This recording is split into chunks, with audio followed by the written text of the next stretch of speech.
Good afternoon, everyone. Welcome to the Wheeler Centre's Spring Fling at Federation Square, The Edge, this afternoon. Thank you for taking the time out to attend. For some of you who may not know, my name is Diana Sayed. I am a human rights lawyer and a CEO of the Australian Muslim Women's Centre for Human Rights. I would like to start by acknowledging that we are first acknowledging the true custodians of the land on which we're meeting on here this afternoon, and in Naarm, and to acknowledge the Bunurong and Wurundjeri peoples of the Kulin Nation, and to acknowledge all their elders past and present.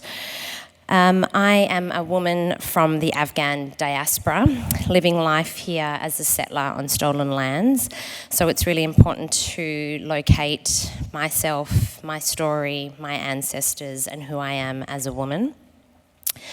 I would like to recognise that sovereignty has never been ceded and to pay my respects. I would also like to acknowledge any people from Afghanistan in the crowd today who may be in the audience.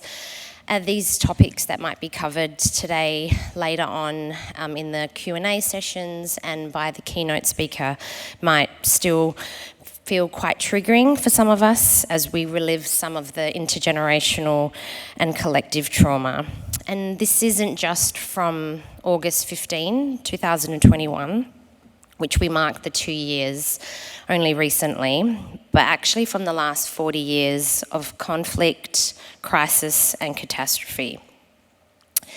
It's actually really still quite raw for many of us who have also been forcibly displaced from our ancestral homes. I'd like to thank the Wheeler Centre and those who curated this event for centering the voices of those from Afghanistan right up the front of this event, because often the narratives that get spoken about us don't include us. It's often from a perspective that perpetuates this narrative of othering, and the Afghan stories just get flattened and it becomes quite reductive. Whereas we're a people of rich history, so much ancestral lineage, of art, and this is all in addition to what you see in the media. We're a very diverse culture, so much plurality that exists amongst us. We're often being described as a mosaic.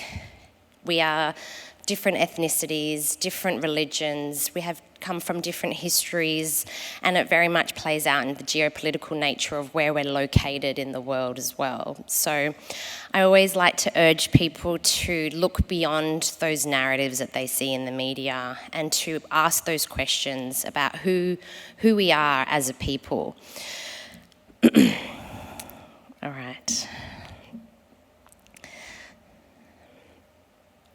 I'd also like to acknowledge that there are many voices that are missing from these conversations at times, particularly when we have these conversations and these stories that are published that don't necessarily include Afghans.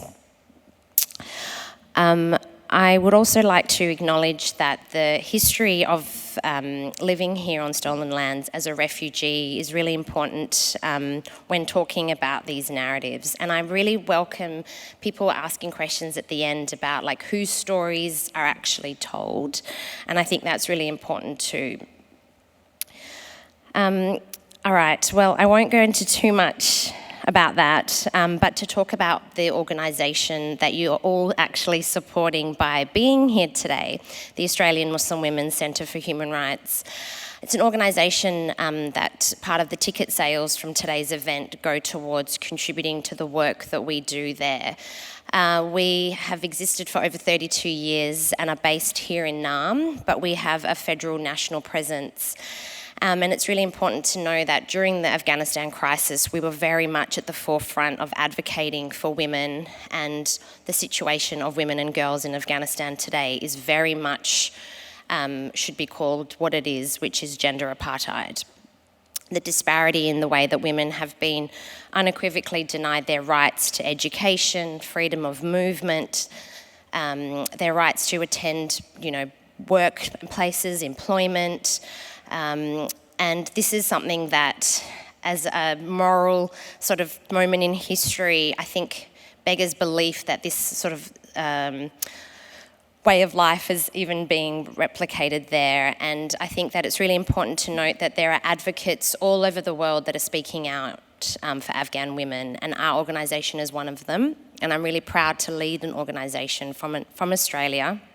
And we've been very much vocal, but also advocates for those newly arrived here who came as evacuees post the August 2021 Taliban takeover, a very violent takeover of the country. And so we have been working with all of those newly arrived communities, young women, young girls, those women at risk who came here, unaccompanied minors, those who came in whole of families as well and are resettling here in Australia. We have a very trauma-informed approach because we know that throughout the waves of migration cycles, the waves of different refugees that have found their way to Australia, they all have very complex needs when they're finding their feet here in so-called Australia. So we're very much part of their journey. We're here to support that transition and for the generations to come as well. So we really appreciate everyone here today and the Wheeler Centre supporting our organisation and all that we're doing for women and young women and families from Afghanistan. And it's just really important that we centre their voices and their experiences throughout this conversation here today. I'll be throwing over to Ahmad Shuja, who will be speaking more about his work in Afghanistan and how he found himself here in Australia as well. I just want to also talk just briefly about, when we're talking about events like this, how much art, writing, whatever form of resistance or reimagining we are part of, and the work that we do, you know, it's all essentially a creative act. And I think it's really important that as people of faith and spirituality, we truly envision the future that we want. And we can all be part of the steps in achieving it. It's really easy to get down and think about Afghanistan from the situation that we're currently in without actually thinking about what we can do to affect change, even from our homes here in Australia. And there's a lot that can be done. And I urge you guys to support the work that we do at the Australian Muslim Women's Centre for Human Rights, because we're continuing to shine a spotlight on women and girls in Afghanistan. All right, so over to you, Ahmad Shuja. It's my pleasure to introduce another former patriot from Afghanistan who's a civil servant who relocated to Australia after the violent takeover of Afghanistan by the Taliban. He's worked as a special advisor to the CEO of the Refugee Council of Australia before his current role now as head of policy, advocacy and communications at the Jesuit Refugee Service. He's the co-author of a book which we're really excited to support as well. It's called The Decline and Fall of Republican Afghanistan. Shuja is a Fulbright scholar and has a master's in public policy from Georgetown University, a fellow alumni, and is editor-in-chief of Georgetown Public Policy Review. He's also part of the National Committee of the Australian Fulbright Alumni Association and is on the advisory committee of the Kaldor Centre for International Refugee Law. He's currently based here in Naarm, completing his law degree. It gives me great pleasure to invite you up on stage.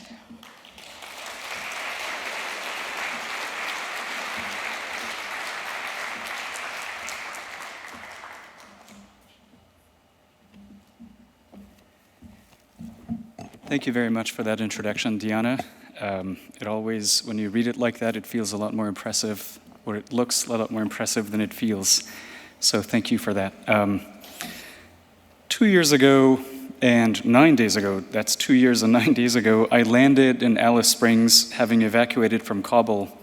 But nearly 10 years ago, I met Andrew in Kabul at a restaurant called the Flower Street Cafe, which was a hangout spot for freelance journalists, NGO workers, consultants, and Afghans with enough cash who could afford a 50 Afghani cup of coffee. But if memory serves, it was near the end of the summer, probably closer to October of 2013, as winter was setting in and chilling news of a group of Afghan soldiers massacred by the Taliban in the mountainous regions of northeastern Badakhshan province had trickled in at Kabul. Andrew has since visited places like that, and he's been to the front lines. He's spoken to Afghan soldiers on solitary sentry duty. He has attended friends' weddings. He has drunk many cups of chai, and he probably also has breathed in the polluted air of Kabul in the winter. But along the way, he has written remarkable books, witnessed the reality of Kabul, and has taken some wonderful photographs. If you want a flavor of the depth of his writing, I encourage you to read August in Kabul, which came out last year. But if you also want a flavor of his remarkable photography, well, you're here today for the book called This is Afghanistan. What is going on in Afghanistan is really difficult to summarize in a few words. There are closed girls' schools, but also girls who are determined to continue their education through underground schools, through slow internet speeds, but also through networks of friends who are trying to support them. There is relative absence of violence, and yet there are disappearances, there is torture, and dead bodies showing up in the dead of the night in nearby fields. There are disenfranchised ethnic communities like the Hazara, and there is the oppression of the people in Panjshir Valley and the forced dispossession of Uzbeks and Turkmen from their lands, and yet one can also see token members of these minority communities in the Taliban regime. There is hunger, and yet there are millions of dollars thrown in each week by the UN to enable the country to afford staples of food. There is steep economic decline, and yet the Afghani currency has emerged in this past quarter of 2023 as the strongest currency in the world. And if you don't believe that, I encourage you to Google that because it is true. To say that the situation in Afghanistan has its contradictions may be factual, but it's also simplistic and reductive. And I think, as Diana said, the social, economic, and cultural complexities of Afghanistan really defy simple explanations.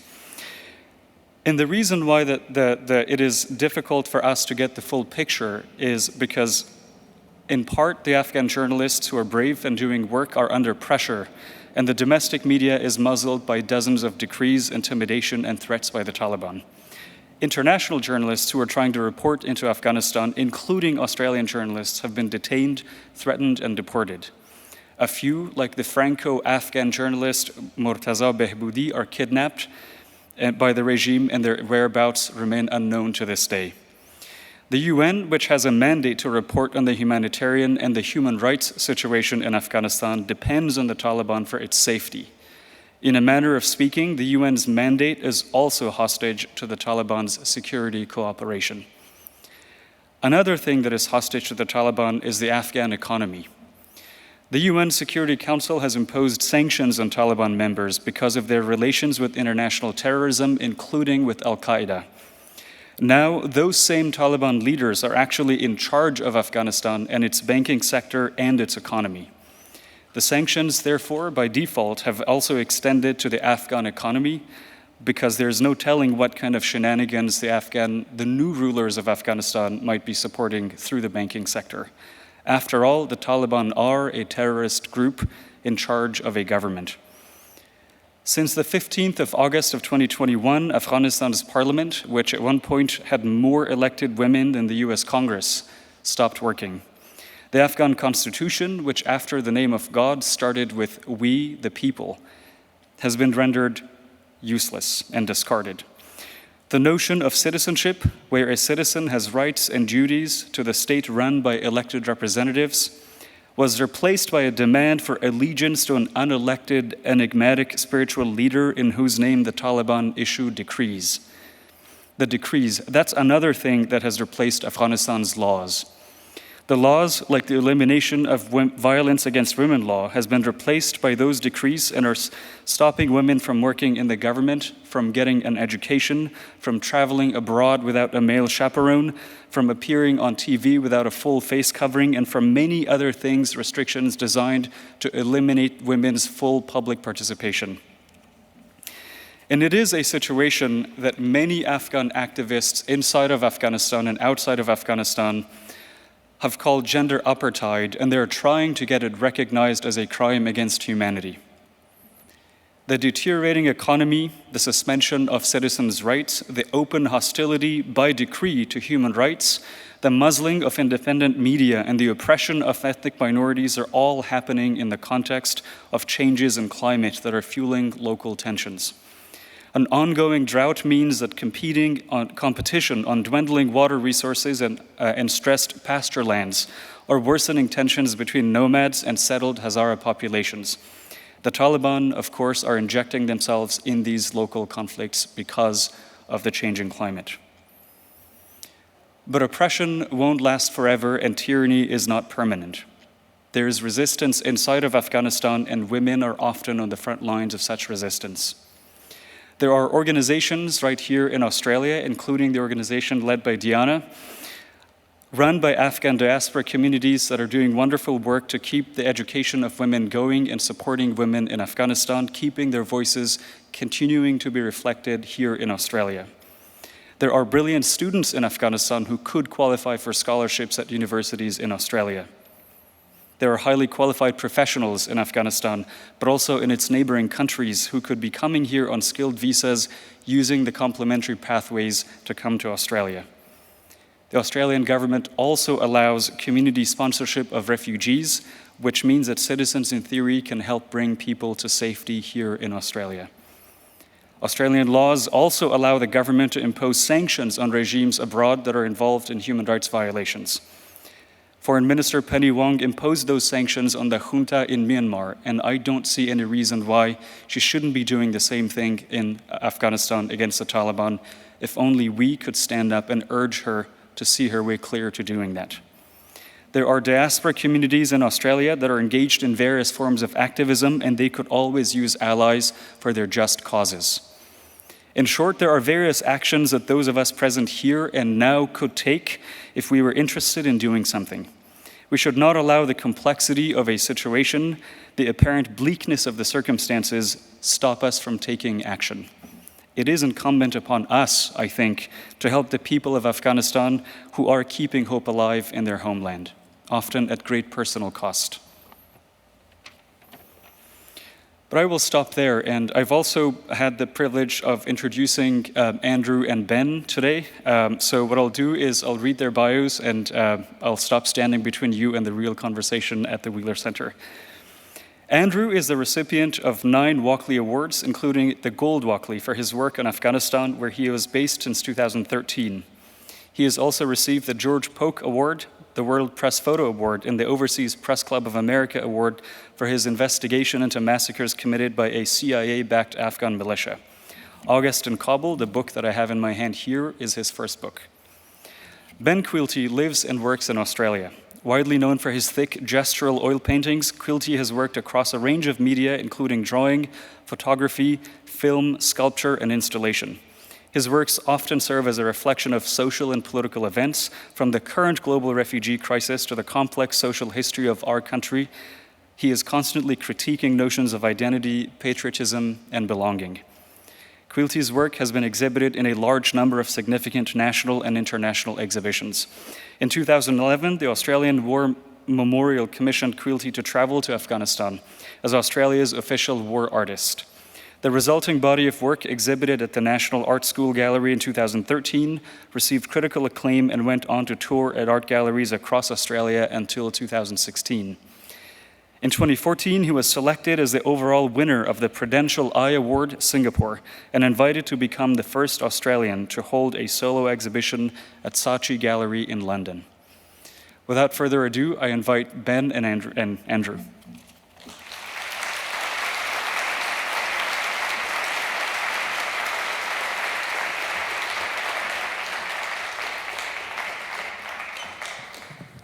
Good afternoon, everybody. Welcome to the stage, Andrew. A little bit of housekeeping before we start. Spring Fling is proudly supported by the Victorian Government through Creative Victoria and is supported through the Melbourne City Revitalisation Fund. Special thanks to the official bookseller, Readings, and accommodation partner, the Sofitel. Andrew and I will be signing books later on. The last time we signed books together was the Byron Bay Writers' Festival, and Andrew's line was much longer, so I'd like you all to adjust that. today, if you don't mind, if that's all right with you, Andrew. Andy, this is the first time I've actually interviewed you, and we talked a bit about this. Being cousins, you sort of know each other pretty intimately. You know where you've been, the trajectory you've been on, how life's informed you from when you were born. We're 10 years apart. As young fellows, and having been the sons of 2 Irish Catholic men and their 3 brothers, 5 brothers, all Irish convicts originally, back in our ancestors, both our fathers, I remember, used to say, oh, the creative side runs thick in the Quilty boys, coming from those 2 men. Would you like to talk about our mums? Well, I can tell you that my mother completed her Bachelor of Visual Arts at the age of 70 or close thereto. And my mum studied philosophy and art pretty much my whole life, so it had nothing to do with our fathers. I don't know if my father's here, and I hope not. And I thought we'd start today. I wanted to ask you, and we've discussed this, that you lost your dad 15 years ago. And my first question to you is, was that a turning point in how you approached your life? My Uncle Brian, it was big for me to lose that man in my life, and he was your dad. How did that affect the trajectory of your life, your creative life? I don't think at the time that if it did affect it, that I was aware of it. Retrospectively, that might be a little bit different. But I remember I was about 27 when Dad was in his final months and weeks, and he was in his very final couple of weeks. He was at home in our living room at home, and we had a big bookcase, and I'd never really read. I don't think I'd read any of the books on the bookcase. I'd never read for pleasure until that point. And Dad was lying there, and with all his the books he'd collected with Mum over the years, and many of which were very special to him and influential, I suppose. And I asked him to pull out a couple of books that were special to him, and one of them was The Grapes of Wrath by John Steinbeck, and that was one of the first books that I read for, I don't think I'd even call it pleasure then, but like out of some sort of sense of obligation to Dad, who by the time I had read it had died. And I think I love the perspective from which the author in that case wrote, and the stories that he told, and I wrote in the afterword of my previous book that whether it was a coincidence or not, that the first book I had written had mirrored in a way the first book that I consider having read for myself, in that it was about people who were being forced from their homes for reasons that were beyond their control. Around that time, 2005, before you lost your dad, the Cronulla riots happened, and from my perspective, that's some of your early great work that in some sense I think was overlooked in that tumultuous, crazy, race-based time in our political and communal social history in Australia. Do you want to just talk briefly, before we move on to Afghanistan, about that day in Cronulla? Yeah, I'd moved out of home in the years before then, and I'd moved to the northern beaches of Sydney, where for the first time I probably became aware, in a very kind of toned down manner, about the idea of belonging and localism, as it was known by surfers. And localism to surfers plays out when you have a local group of mainly male surfers who preside over a certain beach or surf break, and see it as their right to protect it from outsiders, and resort to intimidation or occasionally violence to do so. And when it started to become known that what eventually became known as the Cronulla riots were going to occur in the weeks leading up to it, courtesy of Alan Jones and among others, I could see this manifestation of what was playing out, in a very, again, subtle ways on the northern beaches in Cronulla, and so I was curious to see what that looked like and how it would manifest, and it made sense at that time. I was beginning to find a bit of a voice of my own as a photographer, and it was the kind of thing that the photographers that I was looking up to were curious to cover and explore, and so I turned up there, fairly green at that point. I wasn't working for anyone, and just sort of followed my nose, and it was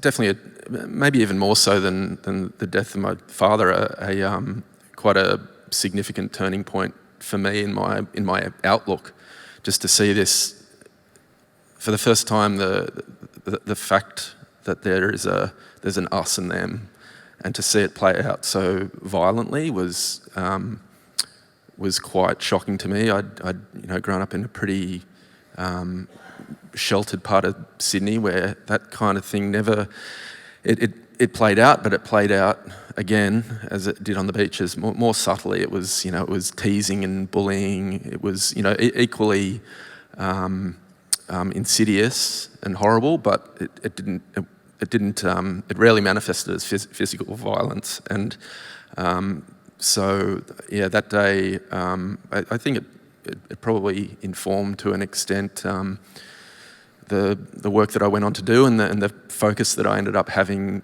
once in Afghanistan. I grew up in northwestern Sydney, and I'm ashamed to say that I received texts in the lead up to that from men, old men from my school and from my community, begging me and the group of men that were texted into this group text to join them on the day to bash WOGs, bash Lebs, and it was very grotesque and very confronting. And I remember you talking to you the day or so after, and I know you're uncomfortable with the notion that you're an activist, but those images have become, for me, a real form of activism, even though you're separated now from those images by time and place, and having spent 9 years in Afghanistan and done new work. But on that day, were you aware of the momentous piece of history that was unfolding? I mean, you took huge risks, really, to take, and I urge you all to Google Cronulla riots and Andrew Quilty later to see the images that you took.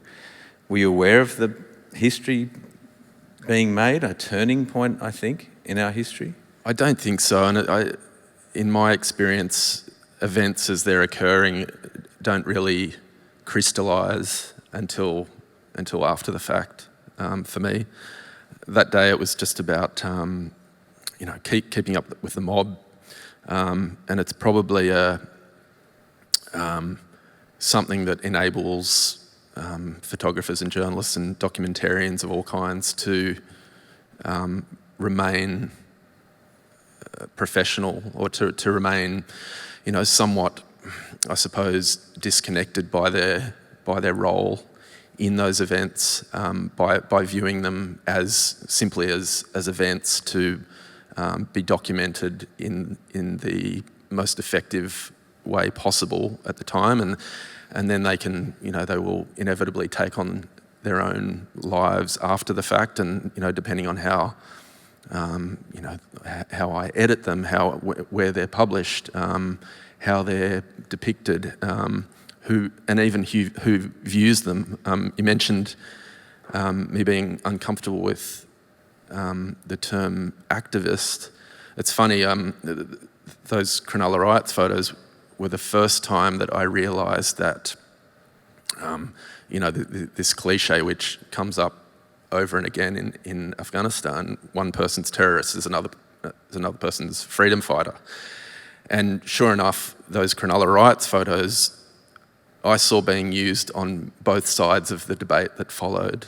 On the one hand, by advocates for reconciliation and so forth between the two sides in that case, and then on Twitter and social media posts of far right groups like Stormfront and things who valorise them and lionise the people in the photographs. So it made me realise that the viewer's perception has a huge influence, regardless of the mindset of the creator or the author going into it.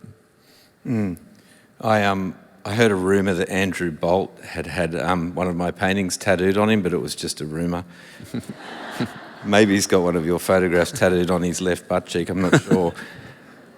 Moving forwards into Afghanistan, and I'd just at this point like to acknowledge Shuja and Diana. Thank you both for allowing us to be here and speak, and for your relentless support and brave representation of your people. It's really quite breathtaking, the work that you people do. And I'd like to just say to us how quickly it is for me to move on and forget that there are still people living in these places like Afghanistan facing greater threat than ever before. In about 2013, I was doing a residency in Paris. No, it was probably later than that, Andy. I can't remember when this was, but my daughter turned 6 there, and Andy flew over to be a part of our little family in Paris in a beautiful residency on Montmartre in this amazing studio. And Andy flew in out of Baghdad and then left us in Paris to fly back to Kabul. And I remember thinking, you are on one wild trajectory. And there are still photos of my children wearing your bulletproof vest and helmet, which was a very surreal experience. You remember that? I think I need to start by acknowledging the risks that you've taken, and as your cousin and you're someone who loves you very much, that the risks you've taken from Cronulla and onwards and continuing through Afghanistan about your own mind and your own mental health, and how are you looking after your own self? Not to mention a month with you and your family in Paris. Yeah. Yes, my children are quite harrowing.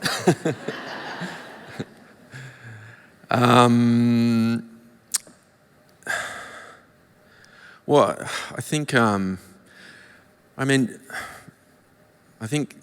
the acceptance that traumatic events and experiences often result in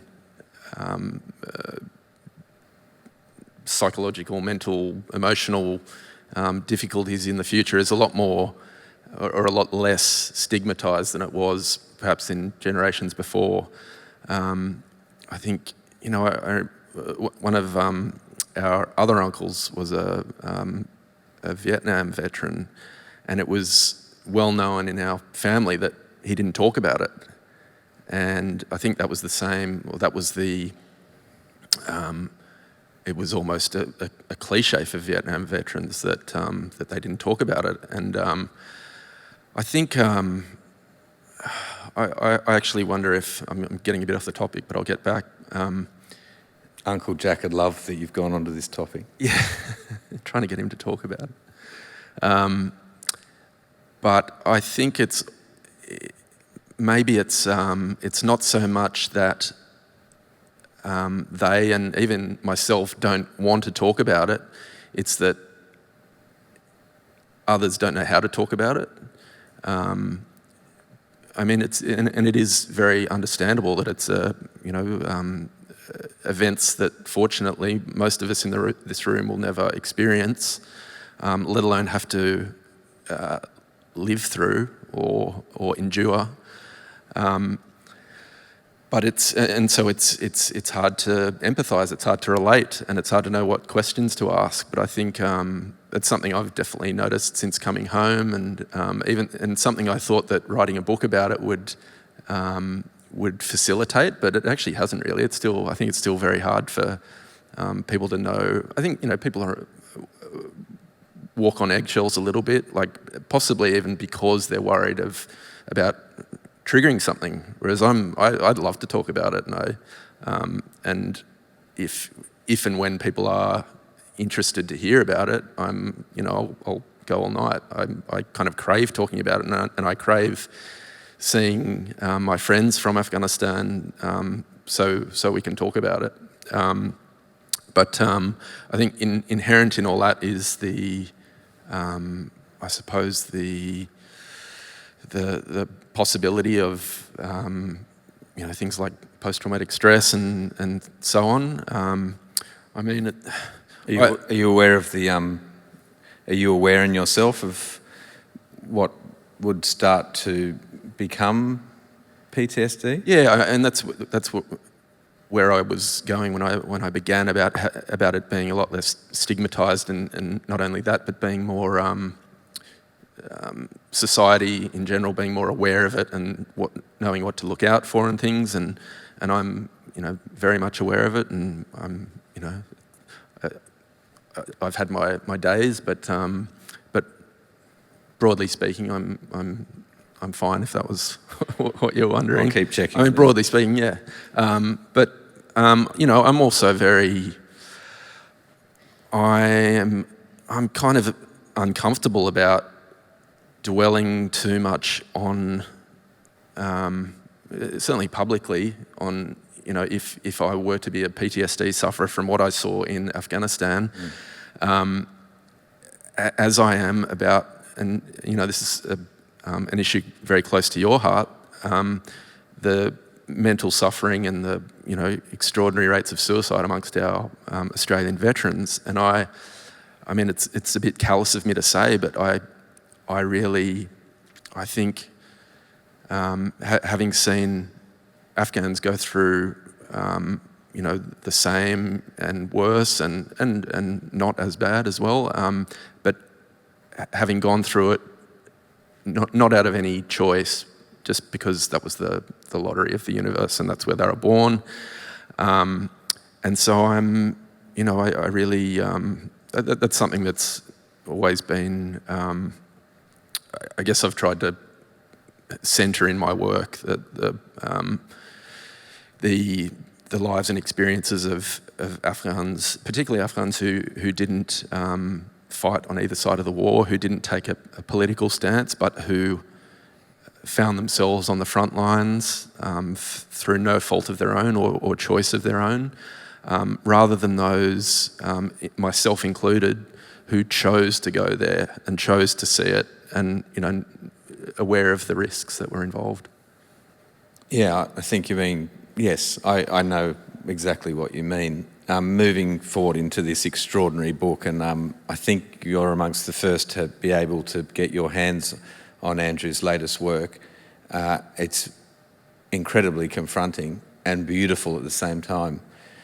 Are you conscious of, and I talk about this in Paint, that I try and tell a very difficult story by using pretty pigment to attract them. I mean, you must be aware of the beauty in the images that you catch.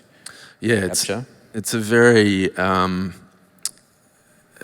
really difficult paradox to justify, even to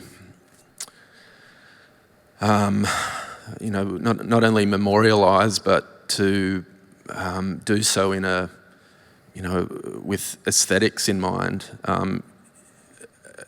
In many cases, moments that are extraordinarily tragic and sad and violent and filled with loss and sometimes a lack of dignity, and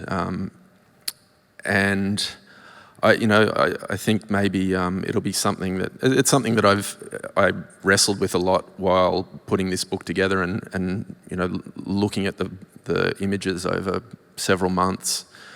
Not only the act of putting those images, those vignettes of people's lives, some of which were recorded at the awful moments of their lives, into a book that'll sit on coffee tables, but also my role being there in the moment that those images were captured, and the question of the agency of the subjects, and obviously as Diana mentioned in her introduction, my role as very much an outsider there, who is, I'm making my living out of photographing, in some instances, people suffering, and whenever I sort of wring my hands about that with friends, they'll say, "Oh yeah, but the important issues, and they have to, the world has to be exposed to them," and I guess I do agree with that enough that it allows me to keep doing it, but it's definitely something I'm not entirely sanguine about. I was only in Afghanistan for a month, as was spoken about, with the Australian Defence Force, and I was given a very narrow view of what was happening there, and to tell the story of these young Australian men and women who were fighting a war. And I should say that still to this day, the biggest demonstration in the history of this country was crossing the Harbour Bridge against the invasion of Iraq, which my mum forced all of us to march on, and I'm very thankful that she did. I was too young to realise the gravity of that situation, what was to come. But when I got to Afghanistan, I remember hearing one of the first things that was constantly discussed amongst these very young people, was that the first act that the Americans did when they came into Afghanistan was en masse millions of hectares of opium poppies poisoned out of B-52 bombers.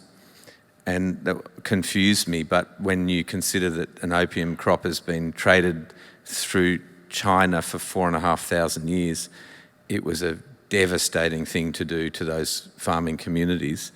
And I felt this instant sense of anger. You, my cousin, being there for 9 years, every time there was a point, and I'd like you to talk about the Kunduz Trauma Centre in a minute, which is documented in this book, these terrible things that kept happening in Afghanistan. And it was inevitable that I knew there was fury building in you about the injustice of what was happening in Afghanistan.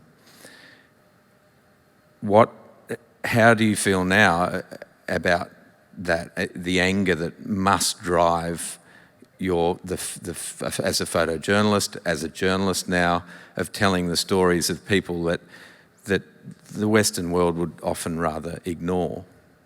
How do you deal with that anger? I was definitely angry at times, and I think that was often the reason I would give when people said, why are you still there?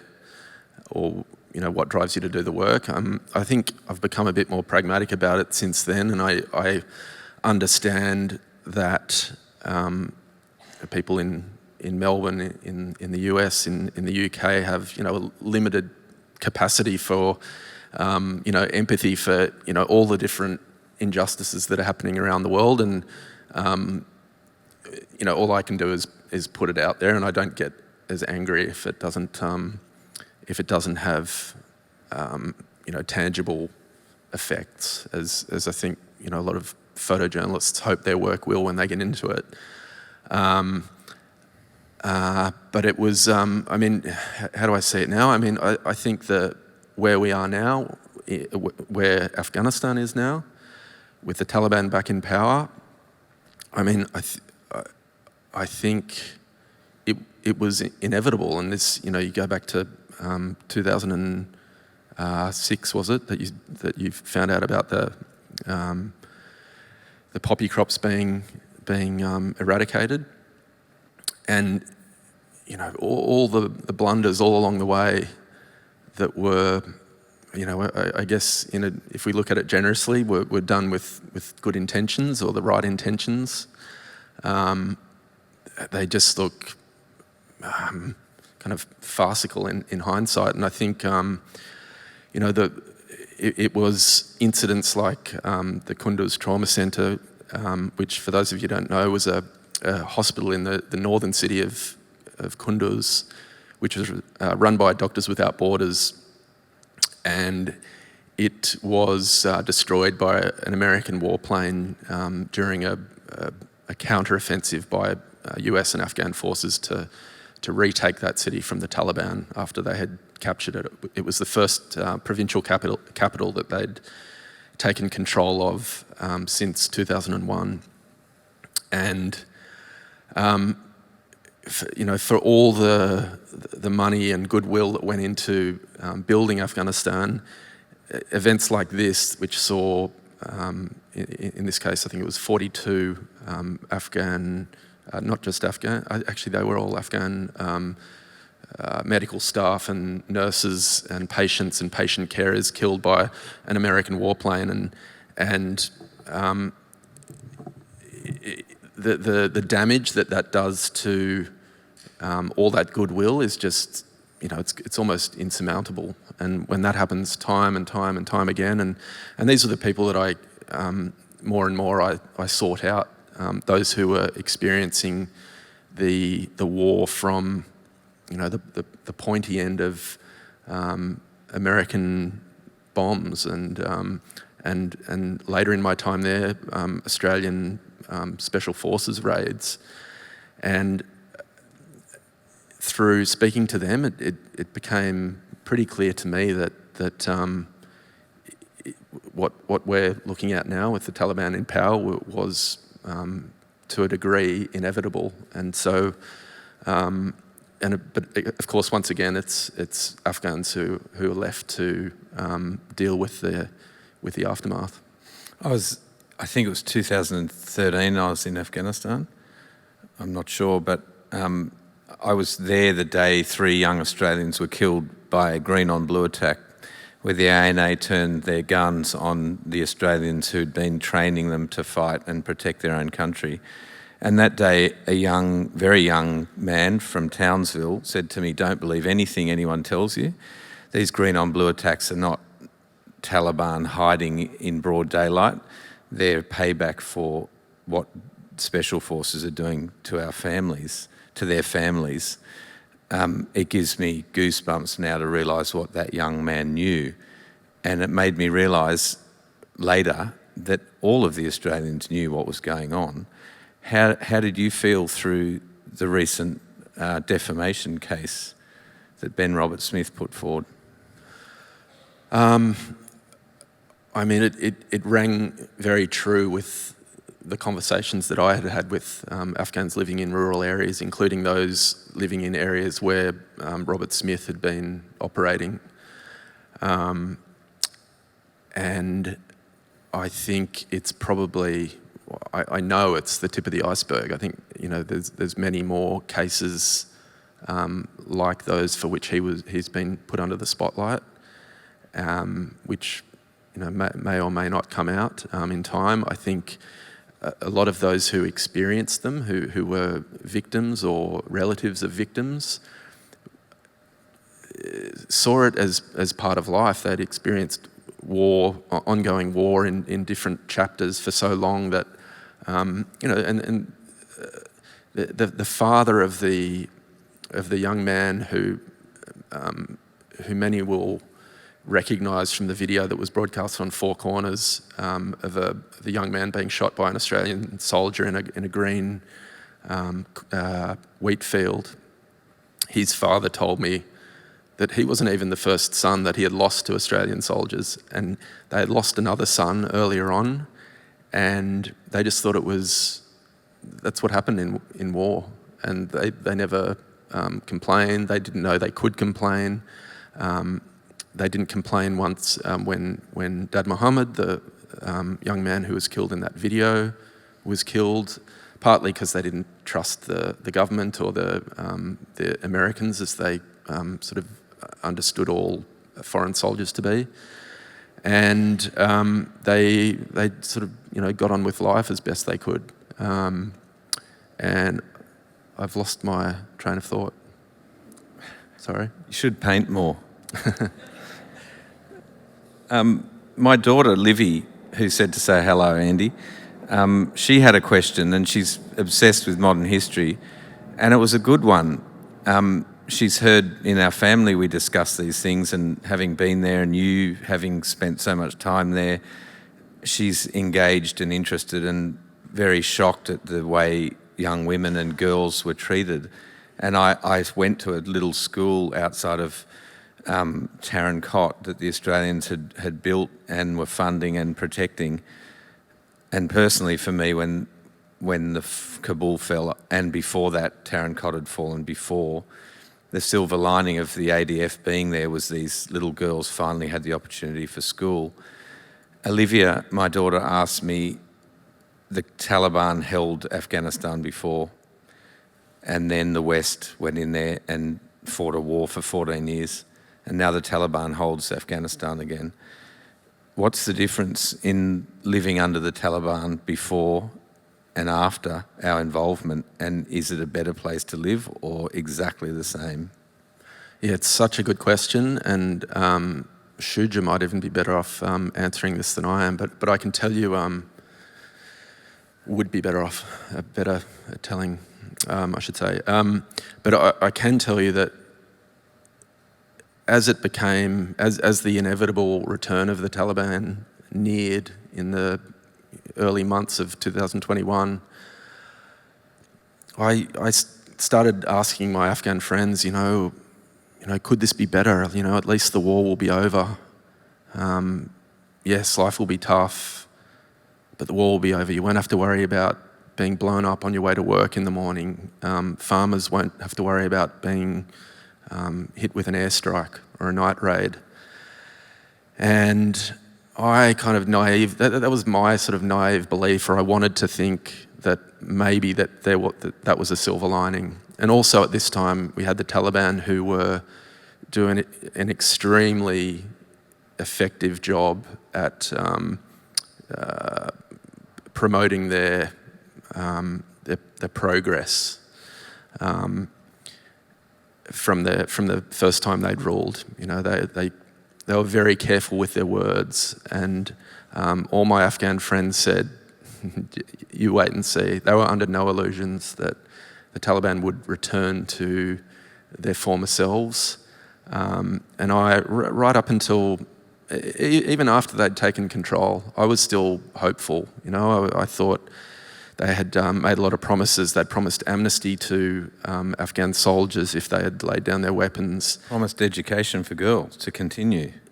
Well, yeah, as I said, they were very careful with their words. I think if you go back and look at it, they always said, we will promise women's rights insofar as Islam allows it. That was their general The line. right to be dominated by them. And so I was kind of naively hopeful that maybe the end of the war, albeit ushering in a Taliban government, might bring some relief. And I don't think, having spent a few months in Kabul and in the country since the Taliban have taken control, on the one hand, you can, me as a man and a foreign man, I can travel quite freely, quite safely around the country to places that were never, that I was never able to beforehand because of front lines and factions and so on. All that has been sort of tamped down a bit. On the other hand, there's this real dark cloud that hangs over the place. A lot of which, I as a foreign man, am only witness to on a sort of superficial level. I don't see inside the homes of families who have teenage daughters who are sitting at home during the day because they can't go to school, or daughters who are in grade 6 and spending their last year at school. So it's another example of what Diana and Shuja both talked about the complexity of Afghanistan. And I think the one thing that I could say is that that naive hope that I had that the end of war would bring peace was very naive and is not the case. Afghanistan, to me, in the time that I have spent there since the Taliban took control, does not feel like a country at peace. Mm. So the horrific end to that engagement by the West and the extraordinary images that you've made and that are in this book about the end of that war and the evacuation from Kabul airport. 5 young men approached me. I found that a lot of ADF personnel, their PTSD comes from a range of things, often from fear and the level of anxiety and multiple tours, but quite often more and more I'm finding that PTSD comes from the guilt of what they know collectively happened under the banner of the ADF and more broadly Western forces. You getting out of Afghanistan, coming home, the silver lining for the Quiltys is that we get him back, and I know your mum's here and very relieved to have you back, as we all are. But that was an extraordinarily emotional time for you, having committed to 9 years, and I think you probably would have stayed. You'd still be there if that hadn't happened. Talk to us about those last days. Yeah, I mean, even before the time I came home for probably not the last time, but the time that I felt like I was leaving there as a temporary resident anyway. I would always lie to my taxi drivers when they drove me to the airport, when I would come home at Christmas, because I just felt so guilty that I had the luxury of being able to come and go as I pleased. So I would tell them that I was flying to another province for work, never mind the big suitcase. And so I think, that was reiterated in the week that the Taliban came back, when, despite everything, despite the fact that, to a greater or lesser extent, the foreign intervention in Afghanistan had, to some degree, led to this situation where not only my foreign friends were all leaving, but many of 95% of my Afghan friends, Shuja included, were being forced to leave, and I was able to stay. Like, my safety was, again, to a greater or lesser extent, it was more assured than it was those of my Afghan friends. Yep. And to have this, to be, I mean, there was an occasion where I was on a bus that was part of a convoy of about 150 Afghans who were trying to get into the airport, including a man that worked at the house where I lived, and other Afghan journalist friends. And there I was, sitting on this bus at the front of the bus, to be the foreign face who could talk our way through Taliban checkpoints, because I was a foreigner. Like, it went from one day us being the arch enemy to the next where, my foreign face. At what point did you realise that?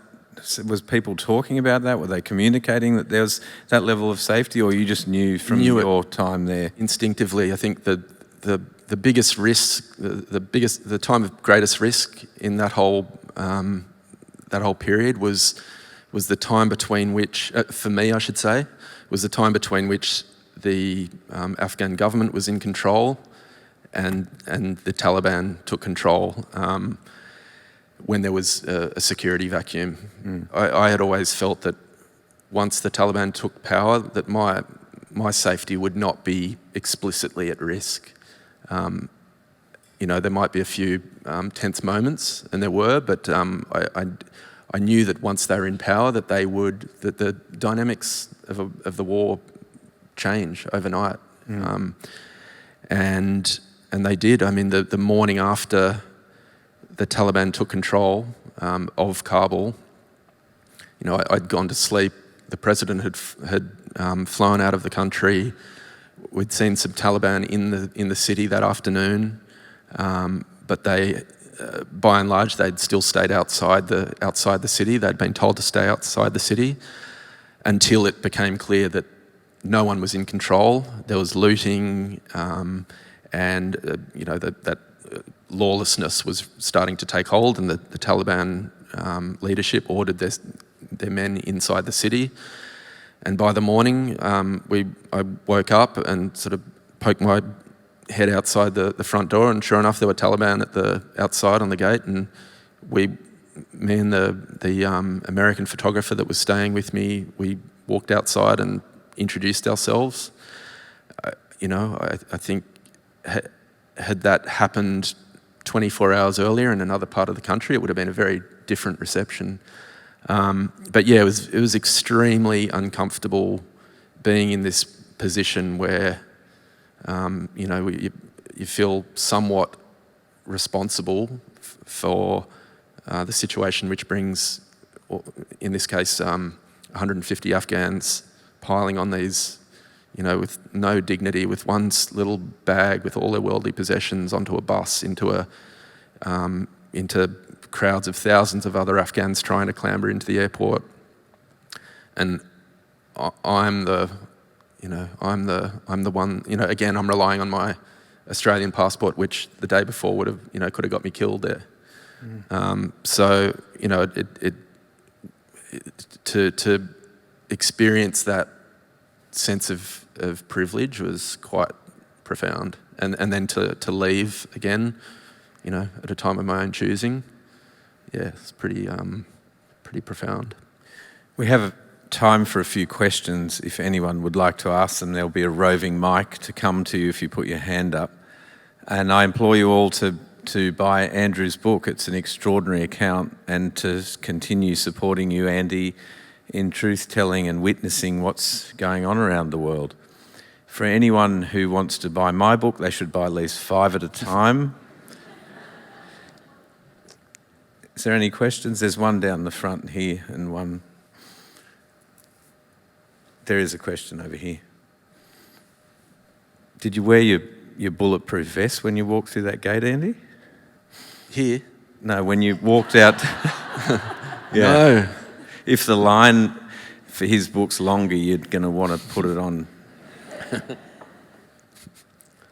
I was wondering about whether you were surprised by the time it took for the regime to collapse, because it seemed that the USA was surprised when the president left, and then suddenly it was all over. Did you expect the president to stay longer and fight it out, or were you also surprised? For this, you should probably read Shuja's book, because he unpacks that in great detail. For me, no, I didn't expect it to happen as quickly as it did. I don't think even the Taliban expected it to happen as quickly as it did. But I know the night before it happened, and we weren't still sure, I wasn't sure at that point that it was going to happen the next day. I wasn't praying, but I was hoping that the government would lay down their weapons and hand over peacefully, because I think at that point it was inevitable that the Taliban were going to take control, whether the next day or in 6 months' time. I think the only thing that may have been different was what happened in that intervening period, whether the president leave and the security forces strip out of their uniforms and abandon their weapons, or do they stay and fight and risk a return to the 1990s when the civil war flattened the capital and resulted in the deaths of at least 50,000 civilians from from shelling outside the capital. And at that point I just thought, partly yes, even for my own well-being, I was like, I think, it was one of those cases we can do this the hard way or the easy way. And I remember even sending a message to Shuja, your boss's wife, at the National Security Council, saying, "What the hell's he doing?" At that point, he was quite, or in that period, the National Security Advisor was still quite adamant about standing firm and fighting for control of at least Kabul. And I just thought he was living in a fantasy world, and that blind Freddie could see what was coming, and he could choose whether to fight it out for a week, a month, or 6 months, and have yet more blood on his hands, or hand it over. And again, Shuja might have a very different feeling about that. It's not my country, and I think it's a very privileged position for me to be able to comment on what was the best or the right thing to have happened in that moment, because I didn't stand to lose my country. I could look at it quite callously, objectively, and but to answer your question, no, I think it was a shock, not only to me, but to everyone. Any more questions? And I'm joking about my book, ladies and gentlemen. Andrew and Shuja's books are much more important for you to invest in today, and I encourage you to do it. Shuja's books are at the front as well. There was another question there. Yeah, thank you. Andy, if I could just say thanks for your photography book. It's fantastic. Can I ask you a bit about your photography and how your technique and style evolved while you were in Afghanistan? Technique and style. I think the only thing that probably changed, or a couple of things that changed there, were I started to consider the subject, the scene that was unfolding in front of my lens as of primary importance over the aesthetic considerations. Whereas in Australia, I think I'd always been very conscious of making beautiful pictures, with very conscious of composition and light and colour and so forth. And maybe that was because here there wasn't the drama and the depth of experience to capture in a photograph that I found in a place like Afghanistan. And so I started to see a lot more importance in what I was photographing. And one way I suppose another way that I changed and which also developed as I was there was to I realised the limits of photography. What you can capture in the frame in the viewfinder of a camera is often limiting the context that is happening on the extremities of the viewfinder, and so writing became quite important to accompany the photographs. In technical terms, I think the light in Afghanistan is generally a lot softer than it is here in Australia, and you often have smoke and dust and things in the air that filter it, and I found myself shooting a lot more of backlit scenes, so where you have the sun sort of not necessarily directly in the frame, but coming from a more oblique angle than I would generally in Australia, where it would usually be behind me or at right angles. The softness of the light there allowed more scope for, I guess it opened up another sort of quadrant of a scene to be photographed, or a quadrant from which I could view a scene. We have time for one more quick question. There was a question in the middle here. Leo from Melbourne. Thank you for speaking today. I think we all got a lot out of it. What do you think is the legacy of the West's intervention in Afghanistan, and is it all really for nothing in the end? Yeah, good question. Another one for Shuja, probably. Do you want to answer that, Shuja? Okay. I mean, right now it's not all that positive, is it? I think it's not like Afghan women had the opportunity to study in school for the first time when Australian and American and British troops and development workers went in, which I think is something else that's quite misunderstood.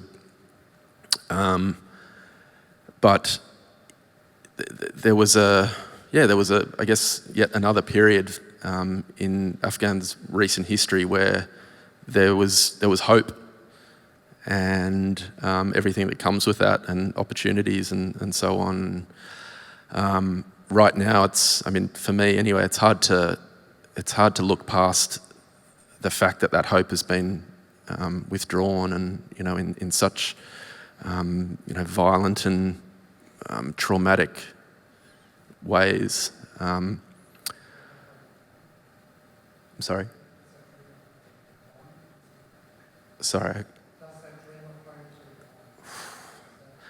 Look, if it's a cliche to call Afghans resilient, but cliches come for a reason, and I think I know there are a lot of people out there who are far from giving up, and who are teaching from afar, teaching girls in hidden classrooms from afar. And there are for those of you who didn't know, there's an Afghan woman who is still in Afghanistan, advocating very publicly for Afghan women's rights, who was on the shortlist for the Nobel Peace Prize.